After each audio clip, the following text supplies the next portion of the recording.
сануу намайг бодвол гэдэг би Хөмөө олон улсын сургуулийн 11-р ангид суралцдаг бөгөөд 40-20 төслийн багийн ахлагч. Өнөөдөр миний ярих сэдв болохоор үгүй гэж хэл сурын үндэсний хөдөлгөөн гэх сэдвийн дагуу би өнөөдрийн хэлбэрийг танилцуулна.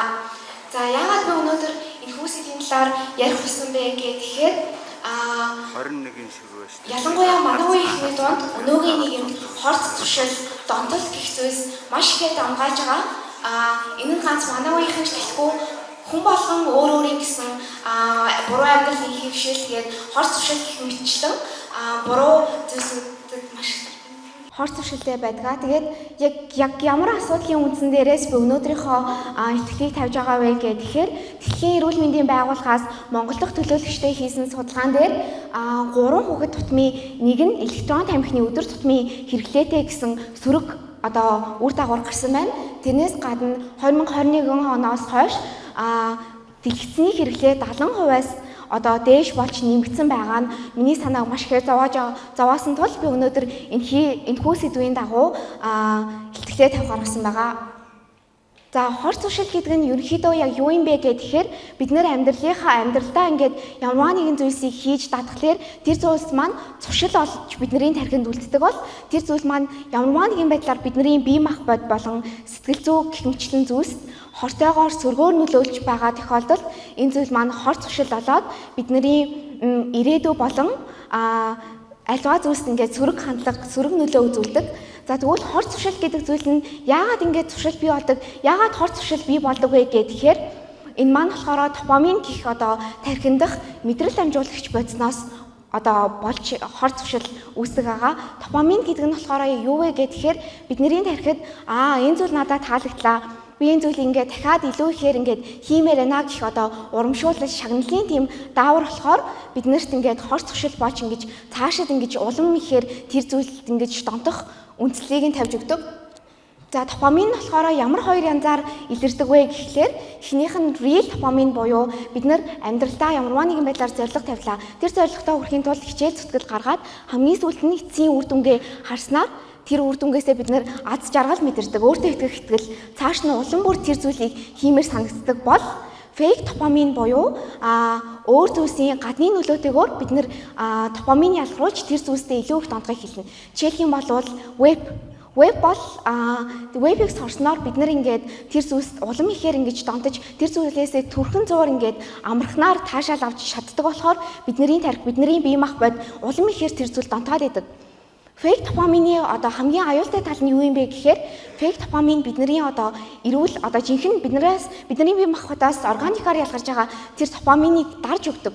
Яг тэгэхээр бид нар энгийн амьдралаас аз жаргал мэдэрдэг, энгийн хичээл зүтгэл, энгийн урам зориг, өөртөө итгэх итгэл гэх мэтлэн зүйлсээсээ аз жаргал таашаал авдаг гэсэн бол фейк допамин гарч ирснээр бид нэр тэр зүйлээсээ улам бүр ингэж залхаж тэр зүйл маань ядаргаатай санагдаж илүү хүнд юм шиг санагддаг болохоор өсвөр насныхан ялангуяа тэр зүйл илүү донтоод тэгээд амьдралын зорилгогүй болоод залхуу болж эхлэх үндсэн тавигддаг. За тэгвэл эндээс манай сургууль бид нар яг ямар ингэ шийдэл гаргасан бэ гэхээр 40-20 төсөл буюу энергийн зөв тэнцүү хуваарлал. Яагаад бид нар энерги зөв тэнцүү хуваарлах хэрэгтэй вэ гэхээр хүний бие 100% энергитэй байлаа гэж үзэхэд бид нар тэрийг зөвхөн хичээлээ хийгээд зөвхөн тархиа ажилуулахад зарцуулаад байх юм бол бид нар амархан сулдаж булчингаа ажилуулах энерги үлдэхгүй.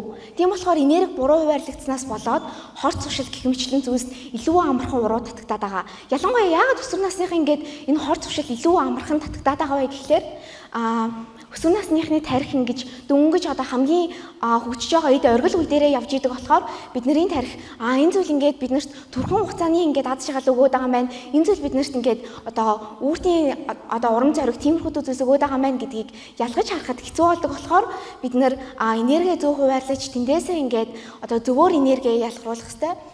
За 40% нь яг юу юм бэ гэхээр 40% нь бид нэр тархины тасгал буюу хичээлээ зарцуулах, тоо бодох, ном унших гэх мэтлэнгээр ямар нэгэн байдлаар тархиа ажилуулад тэр тархиа ажилуулснасаа эцсийн үр дүнгээ авахлаар бид нэр цааш нь тэр зүйлээ илүү хийх хүсэлтэй болоод тэр зүйлдээ илүү донтож эхэлдэг.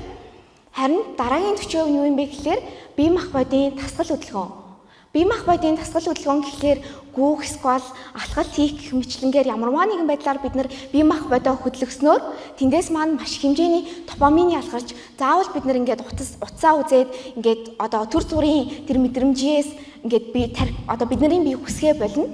Тэгээд илүү одоо зөвөр допамин ялгаруулах арга замаа бидний бие өөрсдөө сонгож бидний тарих өөрсдөө сонгодог болохоор бие махбодын дасгал хөдөлгөөн бол зайлшгүй хэрэгтэй. За 20% нь юу юм бэ гэхээр цохистой амралт буюу энэ нь ганц унтах, сквал ингээд нойроо авахыг хэлэхгүй. Энэ нь бид нэр тархиа амраагаад бясалгал хийх, сквал амьсгалын дасгал хийх, эсвэл зүгээр гэр бүлтэйгээ найз нөхөдтэйгөө ярилцахад хүртэл бидний тархи амарч ингэж дараагийнхаа одоо хийх үйл явц, дараагийнхаа процесс илүү бэлэн болж идэг болохоор бид нэр тархиа зөвөр амраах зайлшгүй шаардлагатай байдаг.